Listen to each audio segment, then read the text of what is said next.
Welcome to Moneymakers Podcasts, and I am super excited to have you tuned in. My name is Shion Hajila, an immigrant that immigrated to Canada about 3.5 years ago, a country I'm super glad to call my new home, and a proud citizen. And just like each and every one of you, in the last couple of years, I've had a lot of exciting experiences. I've also faced some financial challenges. And of course, there are some lessons learned that I've also acquired in the course of the years that I believe will be beneficial to viewers on this channel.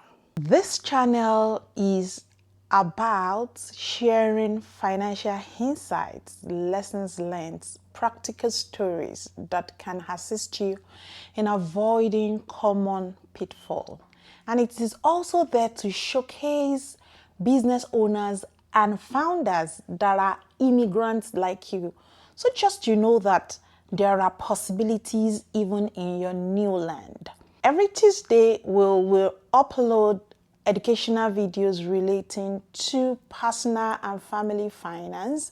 And once in a month, we will upload videos relating to business finance. So if you're somebody that financial level up is of paramount importance to, I want to invite you to please subscribe to this channel and remember to click on the notification button so that anytime we upload new episode, you will receive an alert and notification for you to go watch and learn from those enriching resources. Today, I will be kicking things off by sharing with you 5 lessons that I've learned as an immigrant that nobody told me. And these lessons have particularly shaped my journey and also altered my worldview, and I believe they are going to help you too. The first lesson I will be sharing with you is if you have any pending health challenges before you land in your new home and you have that enabling environment and financial resources, please deal with it before you decide to land in your new home. Because when you land in your new home, it is not immediately that your health benefit becomes available to you, right? It takes a couple of weeks or months in certain part of the world for you to be able to access health facility. And sometimes coupled with the stress of the journey, you never know what situation can even aggravate your existing health condition that can make you get to a situation in which you meet yourself in emergencies. And I tell you, some of those costs are not so friendly for you as a new immigrant. A little story was when I was still in my former country, Nigeria. I think I had a problem with my left molar, which I removed like 2 months before landing. But I noticed that shortly after I got that removed, a couple of weeks, I started experiencing challenges with the one by my right cheek. And I just felt that, oh, I'm going to land in a couple of weeks. It's just about 3 weeks. I can't deal with that now. When I get to the new home, I'm going to be dealing with this. Fortunately for me, about 4 weeks after landing, this went from bad to worse. And I had a swollen gum, swollen cheek. I couldn't sleep. I could literally not function. Her health card was not ready, even though we landed as a permanent residence, but some of these things kind of like take process. So I landed in emergency and they had told us that we're going to make deposits of about over $2,000 and it can be more. And of course, over $2,000 for a new immigrant is not like the kind of bill you want to identify with, even at the point in which you are still doing the math of converting card to every card back to Naira for every single dollar you spent.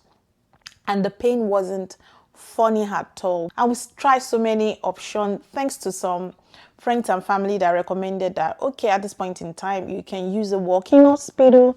At least they will be able to give you some palliative to kill the bacteria, and probably you can be on that for a couple of months till you get a job. And in your extended plan, you might be lucky to have dental and some other related plan that is usually not in government plan. And that was exactly what I did. I used a walk-in hospital, paid something around $120, and they gave me some painkillers and antibiotics to be able to kill the germs. And I had to like wait till when I get on a job that gave me access to benefit in terms of dental and some other ones, and I was able to go in for the procedure to have that tooth removed. So you don't want to be in that kind of situation. I wish I did better. I literally just assumed that, oh, the new home I'm going to, everything about health is free. I didn't even get to know that some of the health are not covered on the government. It was a big shocker to me when I got that anything relating to vision and dental, you have to like pay out of pocket, or if you're lucky to have insurance.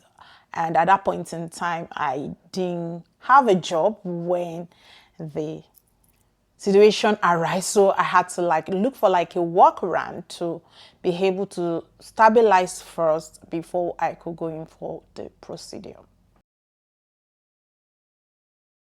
Another factor that I'll be sharing is that living expenses eat differently in diaspora. I know that this sounds like a contrast. It's okay. Yeah, considering the fact that we all probably relocated because we wanted a better life and a more stable life. Yes, in terms of income, this might be real, but understand that to every income that you make comes some associated expenses. And this is the place where things becomes really tricky. Back home, if you earn X level of income, the proportion of these expenses that goes into this income, it's kind of lower compared to diaspora.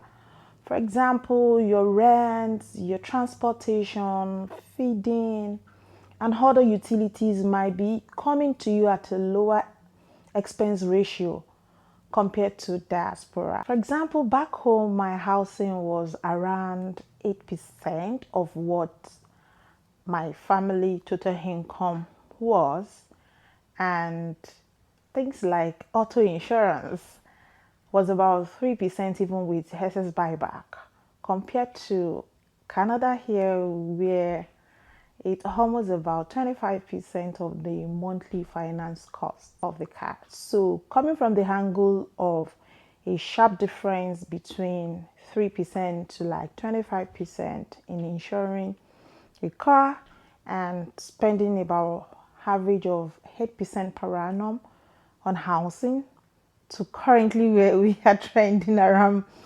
42%, you will agree with me that it definitely requires some level of planning, and you have to ensure that what you make compared to what you are expending on, it is well outlined and well planned for.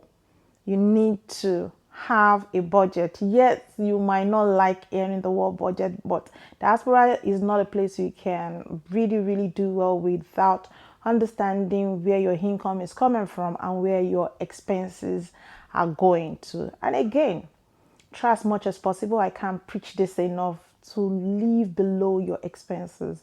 Don't try to live above it. Don't try to live equal to it. Just try to live below your expenses, because you need something as a margin that it will be preparing you towards your own financial freedom, or even contingencies that can come to save you when some emergency situation arises. So it's important for you to plan within what you have and ensure that you accommodate some level of savings which can go into investment, or also taking care of some future contingencies. Another factor to consider under this is inflation, and some of us believe that diaspora, most of the Western world, their economy is very stable, and I agree. But again, understand that inflation is a global factor. Yes, it's just that the way each country is going to experience it will be different, and also when they will experience it may be different. So in March 2022, when I landed, consumer price index is about 6.7%. I think the last time Canada experienced this kind of high pitch inflation was 1991, almost like 30 years difference. So the issue is this: if I have planned that my purchasing power is X factor, not considering the inflation element, what will happen to me is that my living standard is going to be lower. The implication of it is that the same $1 will be chasing higher number of goods and services before inflation than when you are in inflation. So now you are more or less living a life that we can call a lower standard of living. So how do you arrange for your life, plan for your life in order to be inflation and possibly recession proof? Which comes to the concept of the fact that you need to diversify your income. Yet we can all be in the same economy and in the same resources, but again, some people's source of income can be better inflation proofed than the other, because if you are earning business income, yes, you're going to feel the inflation, but again, some of these are costs that you can transfer to the consumer. But if you are sitting at the consumer end only, you are like the final point, like there is no person you are transferring some of these costs to. Right. And I hope that you've been able to pick one or two tips from this. Third lesson that I learned, and I would really love to share with each and every one of you, and I believe will be very useful to your journey, is that emergency fund is a must-have. And I love to describe it as a shelter in the time of storm. And this I will be addressing in terms of job losses, or even when you run into some emergency situation, especially if you are a house owner or some other family issues. So let's look at things from the perspective of job stability. So over here in diaspora, yes, there is job stability, but again, there is a concept of layoff that I believe is pretty much predominant here in diaspora than the way it is back home. So again, and a lot of people have experienced this situation that they kind of like move from one continuum of shock to another continuum because they've never experienced that in their life. In fact, a lot of people take it so personal, like, and I just walked into the office in the morning, I was called into a 30-minute meeting, and that is how, I mean, people have different stories about different kind of layoff that they have experienced. But again, and I know people can argue and be like, even if there is layoff, there will always be employment insurance, which I agree with you. But again, how far EI can take you is also a function of how much are you earning, because you can literally max out EI headroom. So if you're somebody that probably you take home after tax about 4,000 Canadian dollars bi-weekly, trust me, EI cannot take you far, because I think the limit to EI will probably be around 1,600 or 1,650 bi-weekly, which is not even up to like half of what you make bi-weekly. It's barely like maybe like 30 or 35% of what you make bi-weekly. So again, this is where the need for emergency fund is very important and comes really handy. At least the recommendation is that have minimum of 3 months of your living expenses, save up somewhere. But on a very good day, if you can extend it up to about 6 months, such that even if you are dealing with the grief of losing a job, the pressure of where the next bill is going to come from will not take the good part of your brain, because the side of your brain and your mind that you should be using to actually prepare yourself for interview and have a stable faculty to be able to at least pitch for the next job. If you are stuck with the survivor of where the next meal is going to come from, how you're going to pay the next mortgage, it's definitely going to make that period much more strenuous for you, and the chances of quickly coming out of that situation may be lower compared to when you have a relative stability. So I'll always say that again, emergency fund is a must-have. Remember that in our old home, there are things and framework like black tax. You could rely on families and friends for some things. It's a little different here. So again, you don't want to run into some contingencies and some expenses, and you think that, yes, my cousin should be able to help me out, my friend should be able to help me out. They all have their home bills to also settle. And so the best and the most sustainable thing is everybody needs to be planning ahead of any situation that might probably just come up. So emergency fund is a must-have. And it's a lesson I believe that everyone in diaspora must be able to hold handy. The fourth lesson that I learned as an immigrant is that start investment like yesterday. Yes. Because again, time is not actually too favorable to you as an immigrant. You are probably coming in at the age of 30 or 40, some even in their 50s. And we have people that have started working and earning income since age 18, and they have been contributing towards their retirement plans. So this is what you are probably just starting at your mid age. So you can't afford to now say that you're coming in at age 40 and you're spending the first 10 years not thinking of investment, not thinking that retirement will come one day. No, that's not what you want to do, because as a matter of fact, the compounding game works the real trick in retirement plan, right? So you want to ensure that as soon as you come in, you begin to make plan for your retirement. You begin to make plan towards investment. And I know people can argue and be like, oh, in the early days, my income was so low that I can't even say I can afford investment. Yeah, tie it to a proportion. Yes, I understand. As at the time when you are still making $2,000, tie a proportion to it, even if it's as low as 5%. Yes, take it at a placeholder where you can begin to build on it. When your income increase to $4,000, yes, initially you can still maintain that 5%, but you can also think towards, okay, can I take the percentage up a little bit, maybe to 7% or 7.5%? I mean, if you are used to doing this, by the time you get to a level in which you start investing 10%, 15%, 20%, you won't feel it. But again, if you have more or less put yourself in a space in which it's hard in diaspora to save. I mean, we are laden with bills, so investment shouldn't even be part of equation.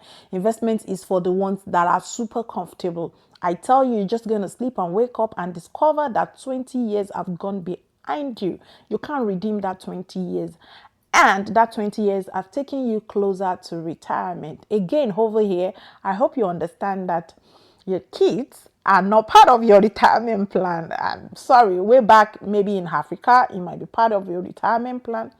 And just not to say that our kids will not be kind to us, but again, you can't tab it down and say that every month my first daughter will send me $500, the second son will send me $1,000, and I will be able to maintain and pay for my house and I'll be able to feed myself.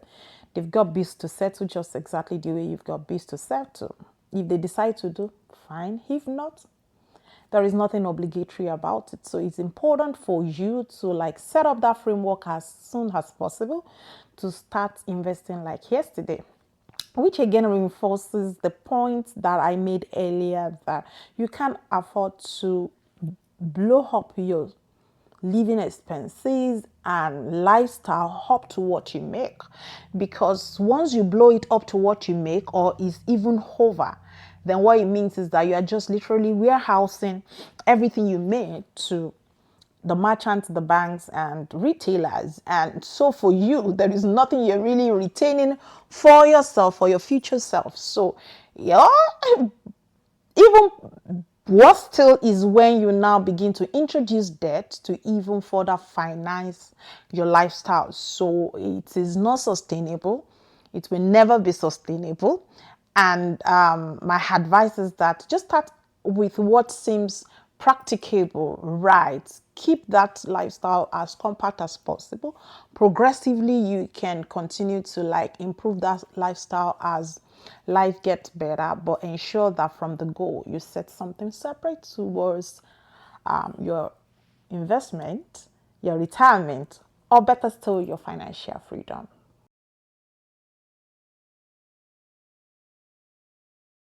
The last lesson I'm going to be sharing with you is you understanding how money works, right? And I like to put it in this context. It is the new language that you need to learn and prioritize learning in your new home.